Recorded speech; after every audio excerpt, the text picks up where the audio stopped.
नमस्कार। आइए आपका स्वागत है जीवन ज्ञान मंच की आज की महफिल में। आज आपको रूबरू कराते हैं देश के जांबाज सिपाहियों की फौज से। ये फौज अलग अलग नहीं बल्कि एक ही परिवार के 5 सगे भाई हैं। यह समय था भारत पाक के 1971 में हुए युद्ध का, जब देश की सीमाओं पर गोलियां बरस रही थी और 1971 के भारत पाक युद्ध में भारतीय सेना विजय का इतिहास लिख रही थी। तब उत्तराखंड के एक परिवार के 5 बेटे अलग अलग मोर्चों पर मातृभूमि की रक्षा में डटे हुए थे।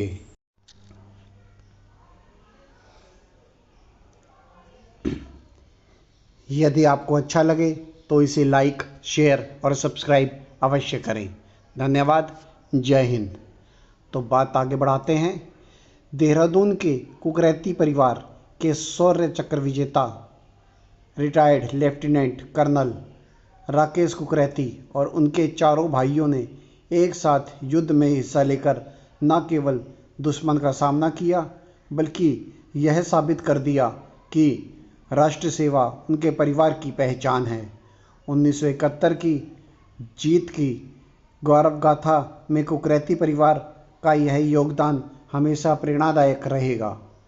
भले ही उनकी यूनिट और मोर्चे अलग थे, लेकिन लक्ष्य एक ही था, दुश्मन को परास्त कर भारत को विजय दिलाना। रिटायर्ड लेफ्टिनेंट कर्नल कुकरैती के अनुसार नवंबर 1971 के अंतिम दिनों में युद्ध के आसार लगने लगे थे। पाकिस्तानी सेना भारतीय फौज की रसद लाइनों को ध्वस्त कर आगे बढ़ने से रोकना चाहती थी, लेकिन भारतीय जवानों ने हर साजिश को नाकाम कर दिया।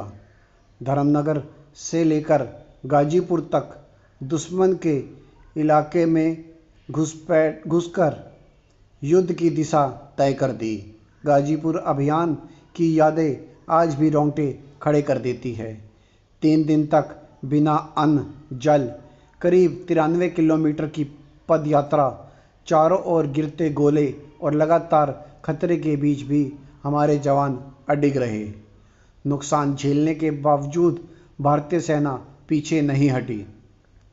जवानों ने दोबारा मोर्चा संभाला और अगले ही हमले में पाकिस्तानी सेना को करारा जवाब देते हुए पीछे हटा दिया। इसके बाद की हिलाई चारा, फेंचुगंज और सिलहट में भारतीय सेना के अद्भुत साहस का प्रदर्शन किया। सिलहट में भारतीय वायुसेना और थल सेना की संयुक्त कार्रवाई के सामने पाकिस्तानी सैनिक टिक नहीं सके और बड़ी संख्या में उन्होंने आत्मसमर्पण कर दिया। कुकरैती परिवार के major Jagdish Prasad, major general PL कुकरैती, नायब सूबेदार सोहनलाल और मेजर धर्मलाल आज हमारे बीच नहीं हैं, लेकिन देश के लिए उनका योगदान और उनकी वीरता की कहानियाँ सुनाता रहेगा। उनकी शौर्य गाथा आने वाली पीढ़ियों के लिए प्रेरणादायक रहेगी। इस परिवार को अब तक 4 प्रतिष्ठित वीरता पुरस्कार मिल चुके हैं। परिवार के वरिष्ठ सदस्य मेजर जनरल प्रेमलाल कुकरैती को सेना मेडल से सम्मानित किया गया। अदम्य साहस और रणकौशल का परिचय देने पर लेफ्टिनेंट कर्नल RC कुकरैती को शौर्य चक्र प्रदान किया गया। देश सेवा की यही परंपरा अगली पीढ़ी में भी कायम रही, जहां उनके पुत्र लेफ्टिनेंट कर्नल कार्तिकेय कुकरैती को सेना मेडल से अलंकृत किया गया, जबकि दूसरे पुत्र लेफ्टिनेंट कर्नल अर्थ कुकरैती को मेंशन इन डिस्पैच से सम्मानित किया गया। यदि आपको अच्छा लगे तो इसे लाइक, शेयर और सब्सक्राइब अवश्य करें।